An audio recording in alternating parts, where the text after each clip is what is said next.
ભાજપના વરિષ્ઠ નેતાએ 84 કોસી પરિક્રમા અટકાવવાના મામલે ઉત્તર પ્રદેશની સરકારને જવાબદાર ગણાવી છે। તેમણે જણાવ્યું કે જ્યારે જ્યારે ઉત્તર પ્રદેશમાં સપા અને બસપાની સરકાર સત્તામાં હોય છે ત્યારે यूपीમાં રમખાણું થાય છે। उत्तर प्रदेश में जो भी हालात पैदा हुए हैं उसके लिए कोई जिम्मेदार है तो उत्तर प्रदेश की समाजवादी पार्टी की सरकार जिम्मेदार है।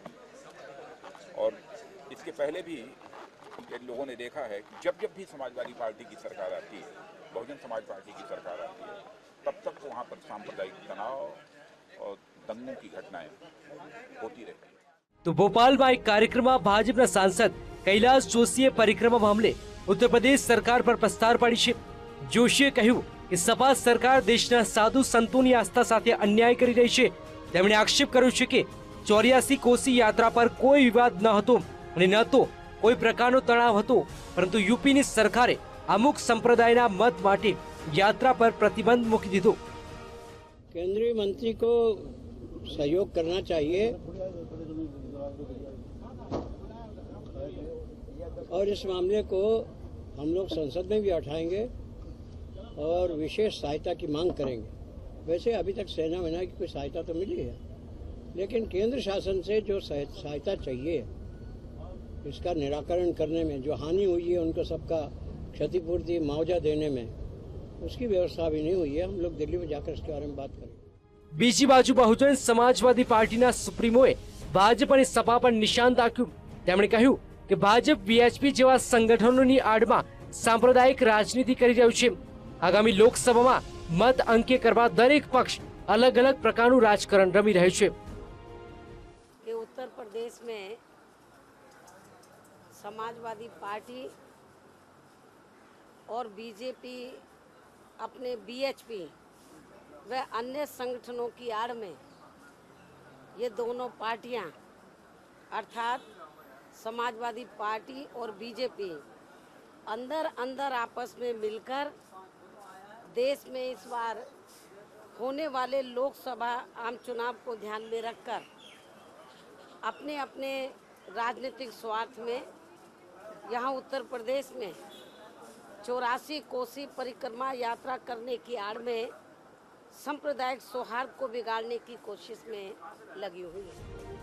तो आक्षेपનો પાસો ફેંકવામાં કોંગ્રેસ પણ પાછળ નથી। કોંગ્રેસના સાંસદ રાજીવ શુક્લાએ કહ્યું કે વીએચપીની પરિક્રમા માત્ર ને માત્ર મતની પરિક્રમા છે।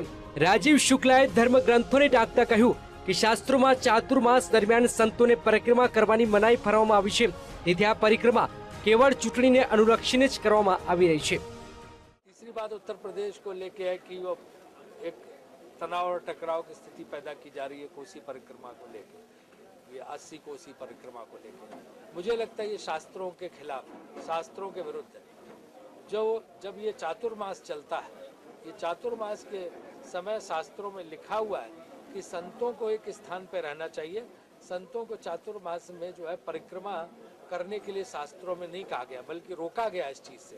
तो ऐसे में अगर ये चातुर्मास परिक्रमा की कोई पेशकश होती है, कोई कोशिश होती है, तो इसका उद्देश्य सिर्फ यही है कि किस तरह से टकराव कराया जाए, किस तरह से वोट लेने की कोशिश हो, किस तरह से भड़काई जाए भावनाएं।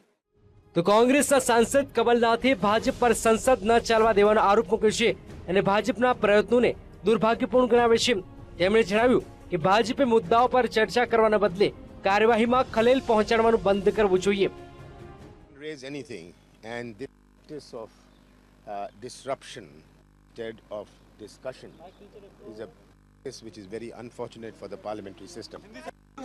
ये बहुत दुख की बात है कि इसकी जगह, चर्चा की जगह आज तलब करने का जो ये प्रयास होता है, और मुझे शक है कि राजनीतिक दल शायद कई मुद्दों पर ये उठाएंगे। और ભારત બિન સાંપ્રદાયિક દેશ છે, છતાં દેશમાં ધર્મના નામે, સંપ્રદાયના નામે રાજકારણ રમાઈ રહ્યું છે।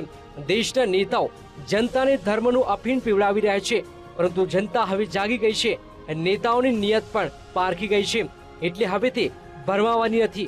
સમય આવે શાણી જનતા આવા વિભાજક તત્વોને જાકારો આપશે જ। Bureau report, વીજી।